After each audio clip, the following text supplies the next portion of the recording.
Hi, my name is Matt Holliday and welcome back to my class on programming in Go. So in this section, I want to bring forth the homework problem 7.11 from the text, the Go programming language. And we're going to work on that because it's going to show us object-oriented programming in the context of building a web server. So again, I'm going to describe the problem, and then if you want to stop the video, you can, and then I'll show you my solution.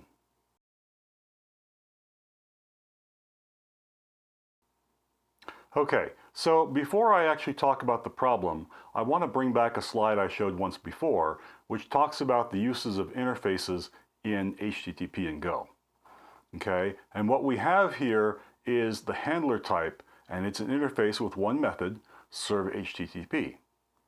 Okay, and we also have another type, and it's a handler func. And it's a type that simply wraps a function type, a function that takes a response writer and a request. And because we've wrapped it that way, we can declare a method on the handler func type called serve HTTP, which satisfies the handler interface. Okay, so the Go built-in web server is looking for things that have the handler interface, that do the serve HTTP method, and we can provide various kinds of functions that do that.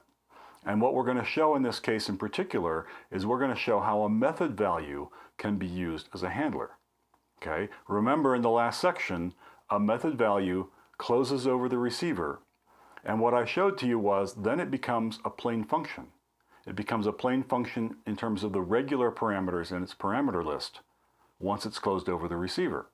So if we write a method against some type that takes a response writer and a request, we can turn that into a handler. Okay, so let's actually look at the homework problem. All right. 7.11, and it actually assumes you start with a certain amount of program and add to it, I think. But we're just going to start from the beginning. Okay, I'm going to build out this little web server to do what they're describing here, which is, it's a very simplified store. It's trivial, right? We'll have a little database of items and prices. Okay, you couldn't run a real store off of this, but that doesn't matter. We'll show building the web server using an object-oriented style, and that's what matters. Okay, so we're going to fill in the method bodies to do things like listing and updating prices and adding or removing items as part of this exercise. Okay, now, as we go through this, you may realize, hey, wait a minute, there's a concurrency issue, and I'm not dealing with it when I work this problem. We will come back to it after we talk about concurrency, and at that point, we'll modify this exercise to make it safe in a concurrent environment. Now, if you want to work this by yourself, this is the right place to stop. And I've given you the link to a GitHub repo, which has my solution. And if you go to that repo, you can either clone it or you can push a button and open it up in Replit, repl.it, and play with it there. Okay? So stop now if you want to work it yourself, and then we'll proceed. I'm going to do this using VSC on my laptop because I'm going to need to both run a web server and query it, and it's just going to be easier for me to do that from the console here. So I'm starting with a bit of the program typed in. I've already got some of the imports, and I've got my little database type. Now it's trivial. There's two things going on here. One, yeah, it's just a map of strings to prices. That's not terribly interesting. You couldn't run a store off of that. And I'm doing something I said you shouldn't do. I'm going to use a floating point number to represent money. Don't do this in real life because floating point numbers cannot properly represent money, and they also, sometimes the math on floating point numbers won't give you the results you expect in terms of rounding and so on. But for the purpose of this exercise, I'm going to make it simple. I'm not going to try to bring in another package, a third-party money package or something. Okay, so we're just calling dollars a wrapper around a float. That allows me to give it a string method so that every time we print dollars, we're going to print it with a $sign and 2 decimal digits. Okay, and so we have our database type. And I have a main program. And I've already started off with a little database, okay, which of course it's telling me I'm not using yet. That's fine. We're going to use it. And it has shoes and socks, for example, right? And what we need to do, we're going to need to add some handlers, and then we're going to need to add routes on the web server before you start it up. So I'm going to start with the simplest one, okay? I'm going to start with listing. And to do that, right, I'm going to create a method.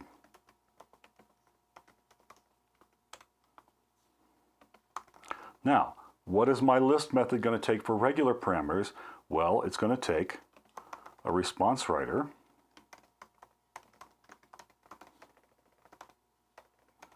Again, it's really hard to type in front of the camera.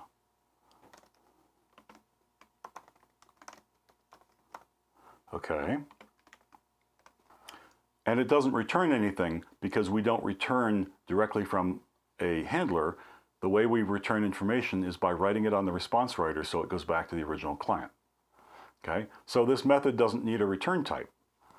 Now, before I even put any content in here, I want to talk about adding a route. Okay, because my route is going to look like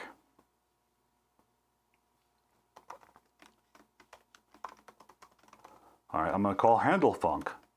I'm going to pass in, okay, the route. In this case, so we're going to have various routes that are just the top level of the path, right, slash list and so on. And I'm going to do db.list, if I could type it. What handle func wants is a handler. And what I have over here is db.list. And what VSC is showing me is, hey, the type of this thing is a func in terms of a response writer and a request. Why? Well, it's a method value, right? We closed over the database by saying db.list. We closed over the database, and what's left of that is the function in 2 parameters, right? The receiver has now been picked up. Now, the other thing I want to point out here is we talked about pointer and value receivers. It's okay for me to have a value receiver in this case because what is my value? Well, db, its underlying type, is a map. So what is db? It's a map descriptor. So even though I copy the map descriptor, all of my methods are going to refer to the same actual hash table. Okay, so doing it this way is fine. I don't need to have a pointer. I don't need to have a star database here because, again, db right now is just a map. All right, if I made db into something else, and we will when we redo this exercise later, then I'll change that. Okay, so I believe I actually have a runnable program, and let's go ahead and try to do that. So I'm going to start off with running it, and of course it doesn't return. So I just ran the curl command and nothing came out because, in fact, I didn't put anything in my body, right? List is an empty body, so it doesn't write anything. I should go and fill that in. And if I go fill that in, then we should get some output, right?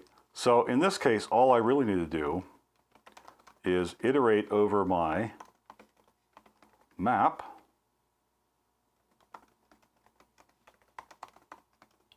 And I can just use printf, right? I can just do a printf to the response writer with fprintf. And I'm not going to be very tricky here. So I'm just going to format item and price as strings. Well, of course, the item is a string. And by putting in price as a string, I'm going to force printf to call my string method to format and print the floating point number that represents the money. Okay, again, this is probably not the best way to do it. So if I save that and I'm going to restart it, and now I come over here and do my curl again, I get output. Okay, I get 2 items because those are the 2 items that I started off with in my database in the program. All right, and we just did that so we had some point to start at. So now that I have list, I need to fill in some more, and we're going to fill them all in. So this will take a few minutes, but it's worth showing some things about also building a web server. Again, before I do that, I just want to point out again, so list is a method with 2 regular parameters, and the receiver is the database.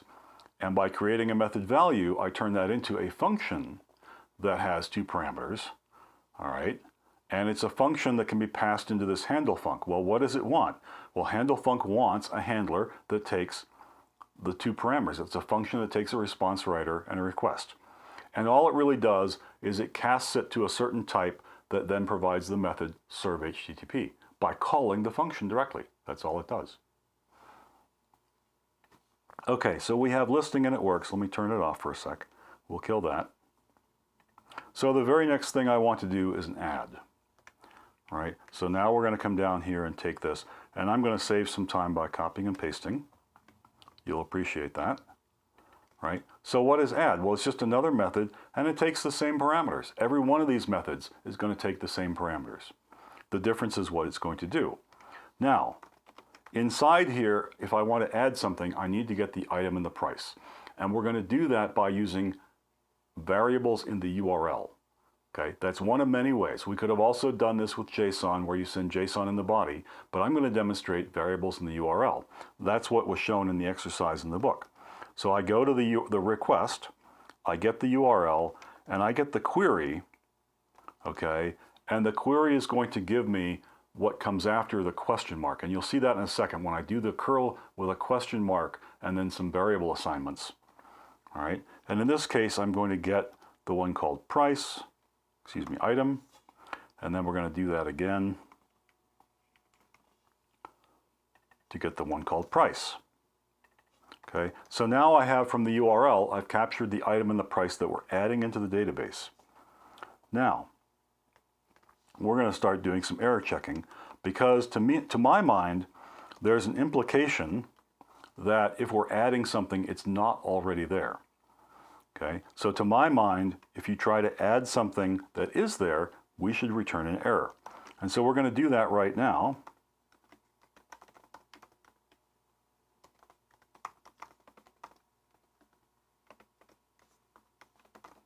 Right, we're going to format a little message that's going to go back with our error that says, hey, you gave me a duplicate item. And then we're going to call the function HTTP error. All right, and HTTP error is the quick way and probably the best way to put an error message back to the client. Okay, it needs three things. It needs, first of all, the writer. It's going to format and set up the headers and so on. So it's going to change the headers in a certain way and put certain special things in headers and format the message. Here's the message, and we need to give it a status. Okay, and I'm going to give it status bad request, which is a 400 response. Okay, and as I said before, the other thing we got to do that's really important is we need to make sure we return. And I like to just normally just go ahead and put this return here, even if this were the entire method body, because it's so easy to come and add logic later and accidentally forget to put that return in if it's not there, and then you signal the error and then try to do the regular processing. So we don't want to do that. If there's an error, handle the error, get out. Fine. So that's the first part of this. Now we have another error check we need to do.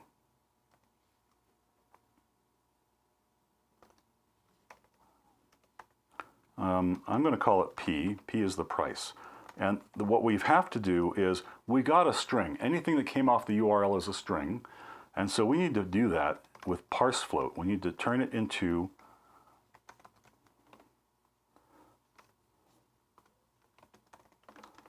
a floating point number. All right. So this is the first part of it. We're going to call string convert.parsefloat, which knows how to take the price string, turn that into a 32-bit floating point number. And that's what this 32 is, right? Because that's what we're going to use up here. And when I do that, I have to go back to the top now and import string convert, the package. All right. So the first part of this is it failed, right? So if string convert fails, I need to handle that. All right.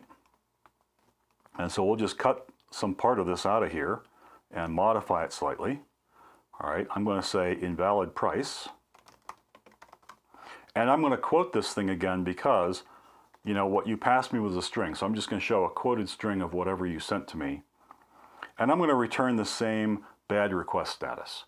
Because if you give me something that's not a valid price, it's just not a good request. All right, so now we have what actually happens if it works. All right.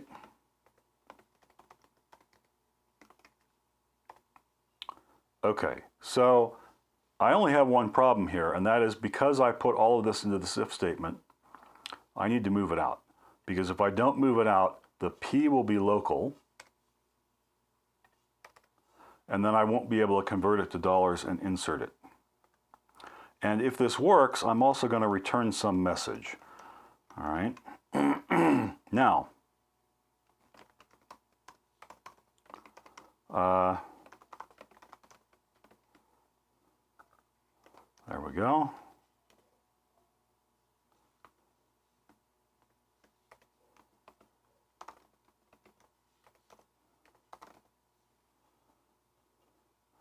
All right, so I'm going to return a message that says, hey, we added this correctly. When I do this, it's going to set a 200 response. Now, there are alternatives. In a lot of REST APIs, it's more typical to return a different response code to show that you created something. But I'm just not going to go there right now. I don't think that's important to what we're doing. So, you know, I have errors that deliberately need to return an error response. And then if it works, I'm going to return a normal response. And we'll just leave it at that right now. So now I have an add method, and I'm ready to actually put it down here. So I believe we're going to call this route create, and it's going to take db.add. Right. So if I save this, I don't see any like red or yellow underlining or anything, so I believe it's going to run. So let's try running it. It ran. So I'm going to go first and list, because I did that before, and I've got the list that I had before. So now I want to add something. So I'm going to do the same. Actually, we'll speed this up. I'm going to do that, and I'm going to do an add. Excuse me, it's a create, because that's the URL we gave it. And now, and this may be hard to see, I put a question mark, item equals ties, for whatever reason. And normally we would put an ampersand for the next variable, but because I'm doing this on the command line with curl, I need to put a backslash in front of the ampersand. Otherwise, bash is going to misread this, and it's going to think that the ampersand is trying to put this command in the background, and it's not going to work. So to type this on the command line, either I have to put single quotes around this, or I put a backslash to escape the ampersand, and now I can just write price equals 13. So I'm going to run it. And I get a response, added ties with price 13. And if I go and run list again, now my list response has 3 things. Great. So now we've run through 2 steps of this. Okay. The next one I want to do is update. And frankly, update is almost exactly the same code. So I'm just going to copy the whole thing. All right. But now there's a small difference. So first of all, I need to change the method name. It's update. All right. And I want the same parameters. I need the item name that we're going to update and the new price. So I still need to get item and price. But now my logic is different. Okay. If you come back and say something that's not there, right, it's going to be a not okay. The item is not in the database. You can't update it if it's not in the database. Right. So now we're going to, instead of saying duplicate item, we're going to say no such item. And instead of having a 400 response, we're going to return a not found response, which is a 404. Okay. So all I did was change that logic from okay to not okay. That means it's not in the database. And then if it's not in the database, we'll return a 404. The rest of this logic is pretty much the same, because I have to still parse the number, the new price, and check that. And if that worked, okay, I'm basically doing the same thing down here. The item is there. I'm just going to replace the price for that item with the new price. Great. And I'm going to change the text. I'm going to say new price, and I'm going to change the order of the parameters. So it says new price for item X is, you know, or new price, excuse me, new price and the value for item X. All right. And again, I don't see any warning signs in VSC, so it looks good. So let's try running that. We need to kill it again and start it up. Okay, it started up. So I'm going to do my list. Okay. Now I want to show a couple of errors here. So I'm going to try to, first of all, I'm going to try to update ties. Now, last time we ran the program, we created ties, but right now there are no ties in here. So if I do that, I get a 404 not found. Actually, this is wrong. I got a 404 not found that looks like that because I forgot to go back here and add my route. I'm sorry. So let's save that. And that wasn't a compile error. That was just a dumb programmer error. Okay? It doesn't matter how experienced you are, you will still make dumb programmer errors. I do. All right, let's try running this again. So we did the list, and now I'm going to do the update for ties, but ties doesn't exist, and it's going to come back and give me the error message that I actually programmed, no such item, ties. Great. So let's do an add. We're going to add the ties.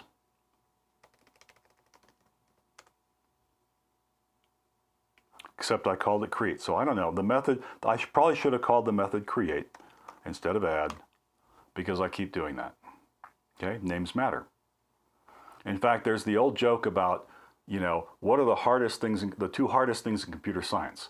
And the original joke was the two hardest things in computer science are naming things and cache invalidation. And then somebody said a better joke, the two hardest things in computer science are naming things, cache invalidation, and off by one bugs. There you are. There's your minute of fun here in the middle of this exercise. Anyway, so I've now added ties into the database. I'm going to try to update ties with a different price. Okay, and when I do that, it works. It says new price 12. But I also want to try putting something in that won't work. So if you look down at the lower right-hand corner, I have price equal to the letter capital A. And when I do that, I get invalid price. So I've tested a couple of my things. If it's not there, okay, now I could also try creating ties again, right? And this time I get duplicate item ties. So now I've worked through more of my error logic just to sort of show how it works. Great. So I actually have most of this. I'm missing two things, right? So there is a desire to have the ability to just read one item instead of listing the whole database. So let me do that. And again, it'll be a lot faster if I copy paste. And in fact, we'll copy paste that much right there. And I need to copy out this because if I'm trying to fetch something, it has to be there. So if I fetch it and it's not there, I'm going to return a 404. Great. And if it is there, I'm just going to come back and return a string with it. So item %s has, and then I'll put these things back in the order I had them earlier. Okay. And I will go and, okay, it underlined this because I forgot to change my method name. So we'll call that fetch, although I really ought to call it something else. And we'll come down here and add the route. Okay, and I believe according to the problem, the route should be read and the method is fetch. Okay, I can kill it and start it up again. And I can go and do something like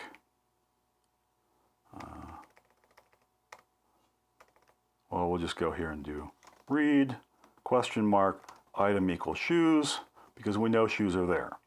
And if we try to read ties again, we restarted the program, there aren't any ties, so we get that error message. And actually I want to add one more thing here. This may not show up too well. Let me raise this just a little bit. All right, I'm going to do the read item equals ties with -i on curl.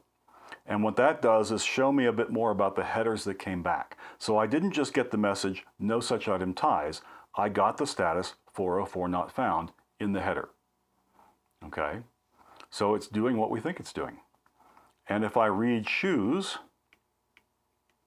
with -i, of course I get the 200 OK. All right, and I got that automatically because I didn't set any other status when I wrote to the headers in the response. So I need to only add one more method, right? There's one more thing missing here, and that is delete. And delete is going to look a lot the same because, again, the client has to pass in the name, and it has to be there. Okay, so at the moment, we're going to say, if you try to delete something that's not in the database, that's an error. Now, that's a choice. We could also just silently say, hey, you delete it, it's not there, and if it wasn't there, it's still not there. So that's a choice about whether we return an error or not. Some people are going to prefer the REST API to come back and say, hey, you're deleting something that's not there, we're going to tell you it's not there. That's a choice. It's a design choice. Okay. We'll call that drop. So we get the item, we look it up. If in fact it's there, all we need to do is call the delete function. We haven't shown this a lot, all right? But there's a standard function delete. It takes a map, it takes an item, or a string in this case, that's the key, and deletes the item from the map. Now, DB is actually this type database, which is a wrapper, if you will, around the map. But that's fine. The map is still a map. And so we can call delete on it, even though we gave it a named type, because it actually is a map underneath. All right? So that just works. And we'll respond. Of course, it won't be in there anymore. If we looked it up, it would fail. We'll just respond with that text. And again, we're going to add a delete route and drop it and run it. So now I can go list. Let's just go list for a second. I have shoes and socks, and I'm going to delete question mark item equals socks, for those of you who don't like socks in your shoes. And it comes back and says dropped socks. And if I do it again, it's going to come back and say no such item. And if I look at the response, it's going to have a 404 not found. Okay, so at this point, we've added all the methods. All right, I think we've done everything the problem requires. It has one issue, as I said before, right? If you think about the built-in Go web server, it is concurrent. It can handle lots of connections at the same time, which means any one of these methods, like add or drop or list, could be called at the same time. And that's going to be a problem in real life. That's a problem with concurrency. And we haven't gone there yet. Now that we're done with this homework problem, the very next thing we're going to do is get into concurrency. We're going to find out what this problem is, how to discover the problem, how to fix the problem. Okay, so that's this homework problem. Again, it's the Go programming language 7.11. And we built a little web server using object-oriented techniques, and we showed how method values can play out in practice. Okay, and we ran it some. So, and when we finished, we said, hey, there's a concurrency problem. And so that's what we're going to do next. After this problem, we're going to go and talk about concurrency in Go.